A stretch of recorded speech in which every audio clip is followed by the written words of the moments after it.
उसके पुण्य को रखा है। लघून्यन्यानि जातानि गौरवेण इदम महत्।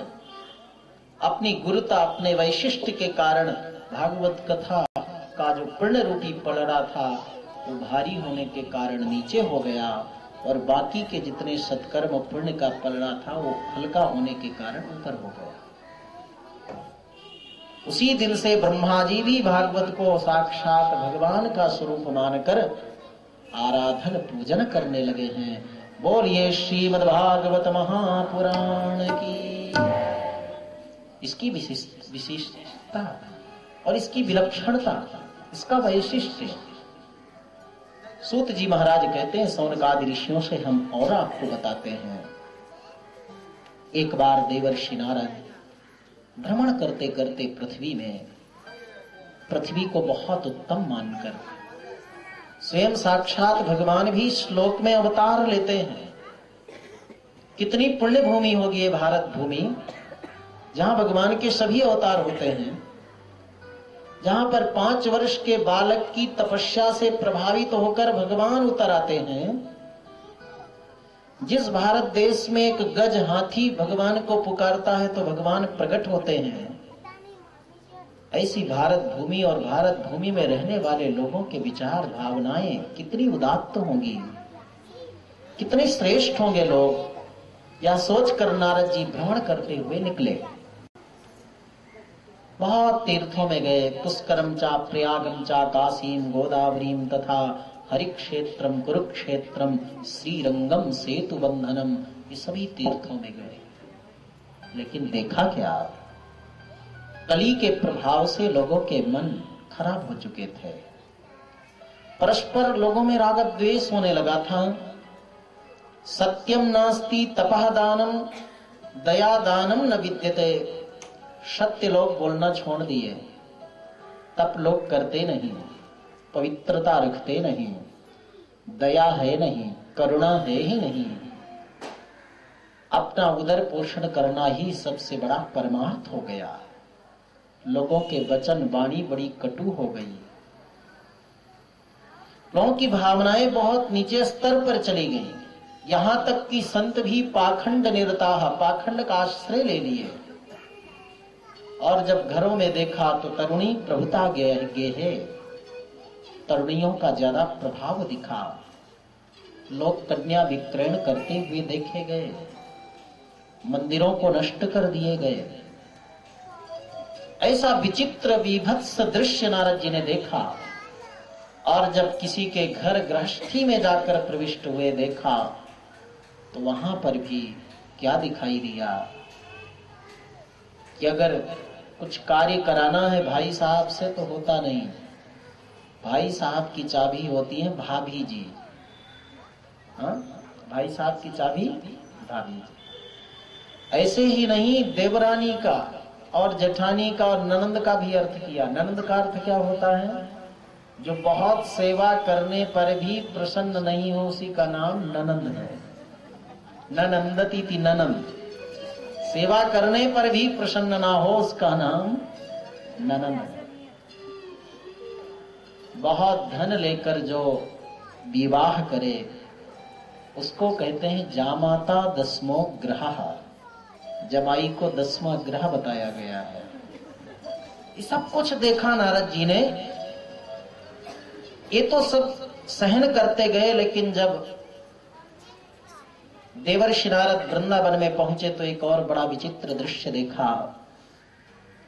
एक कोई युवती है और 2 वृद्ध पुरुष हैं, उनको हवा कर रहे हैं, जल छिड़क रहे हैं, बहुत दुखी हैं। नारद जी ने सोचा किसी का अंतिम समय है, आगे चलने लगे। तो वहां वो देवी युवती खड़ी हुई और नारद जी को पुकारा, भो भो साधो क्षणम तिष्ठ मत चिंताम अपि नाशय। ए साधु, साधु का अर्थ होता है साधनोति पर कार्यम इति साधु। जो दूसरे के कष्ट में सहभागी बने, दूसरे के दुख में सहयोगी बने, उसी का नाम साधु है। अपना कार्य तो सब सिद्ध करते हैं, लेकिन साधनोति पर कार्यम, दूसरे के कार्य को जो साधन करता है, सहयोग देता है, वही साधु पुरुष है। आप दुखियों के दुख को दूर करते हो देवर्षि नारद, मेरे भी दुख को दूर करो। देवर्षि नारद घूम कर देखे, नजदीक आ गए। पूछा, देवी तुम्हारा परिचय क्या है? देवी ने अपना परिचय दिया कि मैं भक्ति देवी हूं और मेरे दोनों पुत्र हैं ज्ञान वैराग्य। नारद जी को विश्वास नहीं हुआ। आपकी अवस्था लगती है 25 वर्ष की और इन वृद्ध पुरुषों की अवस्था लगती है 90 वर्ष की। ये आपके पुत्र कैसे हो सकते हैं? मुझे विश्वास नहीं। भक्ति देवी ने कहा, जब जीवन में कष्ट आता है तो अच्छे अच्छे लोगों का विश्वास उठ जाता है। अगर आपका भी विश्वास उठ जाए देवर्षि नारद तो कोई आश्चर्य की बात नहीं। लेकिन ये सत्य है कि मेरा जन्म द्रविड़ देश में हुआ है, मैं भक्ति हूं और मेरे दोनों पुत्र ज्ञान वैराग्य हैं। मेरे पुत्रों को आप स्वस्थ करिए, अन्यथा मैं वृंदावनम परित्यज्य विदेशम गम्यते मया, मैं भारत देश छोड़कर विदेश चली जाऊंगी। तब नारद जी समीप में आकर आश्वासन देते हैं भक्ति देवी को। जब जीवन में कष्ट हो, दुख हो, आपत्ति हो, विपत्ति हो, उस समय कोई वाचिक भी अगर सहयोग करता है तो भी उसको बहुत पुण्य मिलता है और अगले को बड़ा धैर्य मिलता है, बहुत धीरज बनता है, बहुत उसको सुखानुभूति होती है। देवर्षि नारद ने अपना वाचिक सहयोग किया और कहा, देवी तुम चिंता मत करो, इस कलयुग की विशेषता है। इस कली में ऐसा होता है भक्ति देवी कि इहि संतो विसीदन्ति प्रहृष्यन्ति ह्य साधवः धत्ते धैर्यं तु यो धीमान् सधीरः पंडितोऽथवा। इस कलयुग में संत लोग, साधु लोग, अच्छे लोग, धार्मिक लोग, पुण्यात्मा लोग विसीदन्ति माने दुखी रहते हैं, प्रहर्षन्ति ये साधवा और दुष्ट लोग सुख का अनुभव करते हैं। ये कली की विशेषता है, दूसरे युग में ऐसा नहीं है। लेकिन एक बात बताता हूं देवी भक्ति कि धत्ते धैर्यं तु यो धीमान, जो बुद्धिमान व्यक्ति आपत्ति विपत्ति में भी अपने धैर्य को नहीं त्यागता, धीरज धारण करता है, अपने मार्ग पर चलता है, उस व्यक्ति को जीवन में अवश्य सुख मिलता है, अवश्य परमात्मा का अनुग्रह मिलता है। वही उसकी तपस्या है, वही उसकी आराधना है कि विपत्ति में अपने को संभाल कर रखे। तुम्हारे सामने भी विपत्ति है, धैर्य धारण करो देवी, तुम्हारे ऊपर प्रभु का अवश्य अनुग्रह होगा।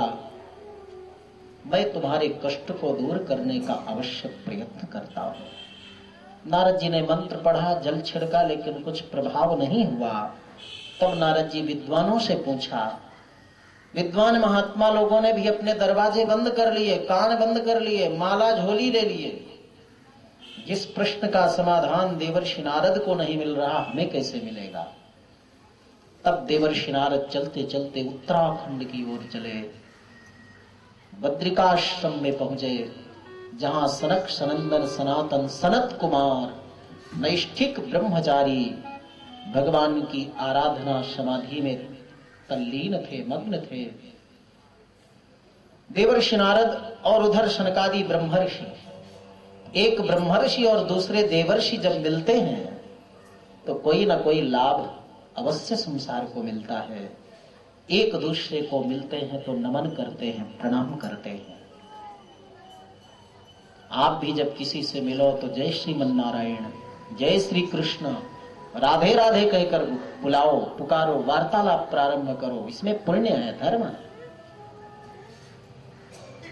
जब एक भक्त किसी भक्त से मिलता है तो बड़े आनंद की अनुभूति होती है कि 4 मिले 64 खिले, रहे 20 कर जोरी, हरिजन से हरिजन मिले तो बिहसे 7 करोड़।